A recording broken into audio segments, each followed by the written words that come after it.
out on Harry Potter, I was like, well, this guy's not acting here. That's true. that wasn't acting. And, yeah. I would like to ask, how do you feel about both as an actor and as a fan of being a part of this one? I would say as an actor, I'm extremely excited. And as a fan, I'm extremely excited. It's such a special opportunity to be a part of a world that you've loved since you were a child. I mean, for me, this is the great story that probably took up more space in my head than any other story when I was a kid. And yeah, as an actor, it's an incredibly challenging role, the type you look for all over and rarely find.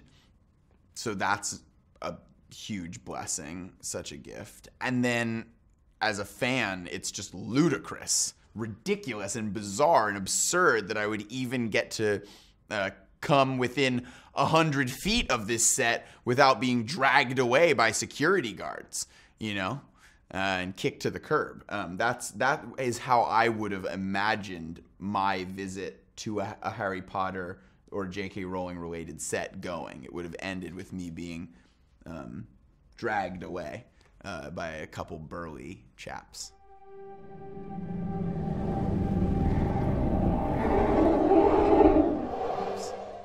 Well, I'm a huge fan since I first saw we had to talk about Kevin. Cool. And you bring an amazing physical quality as well as acting qualities to your roles.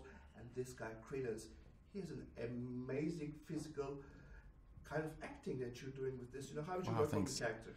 Yeah, so the process for me was definitely started with the body, and a lot of conversations that I had with survivors of abuse and people who work with survivors of abuse led me to further ideas about what this kid carries in his body.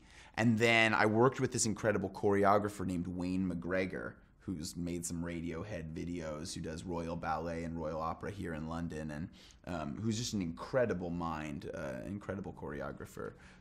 And yeah, was privileged to work with him to help me sort of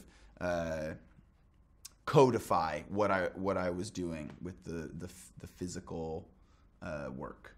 And yeah, but it's always been my interest in roles. I was raised by a dancer. I've always been really interested in it's an amazing thing. At one point during this movie, we put on these like gyroscopes, like the things you have in your phone that makes your phone know which way it's facing. Put them, like 16 of them, on different points of my body. And I found this was for visual effects work. I found it really fascinating because you could see, they had different images. It makes this computer image of like a computer mannequin, but you can recognize your movements. And if they showed me Eddie's, I could recognize that it was Eddie, because it's fascinating, human beings, we all move differently. We all hold ourselves differently. And I'm endlessly fascinated by that, by, everything that the body speaks. I think that language is often useful to lie and talk BS, and then the body tells the truth. And well, my last question is, we need to talk about Flash, or everyone will boo me who's watching this. What should fans expect from the Justice League movie and the Flash character? Awesomeness, pure, unadulterated awesomeness, total sickness, absolute frickin' joy, and and in my deepest prayers, what we have always loved about this character and about the world of the Flash, and the explorations of the Flash.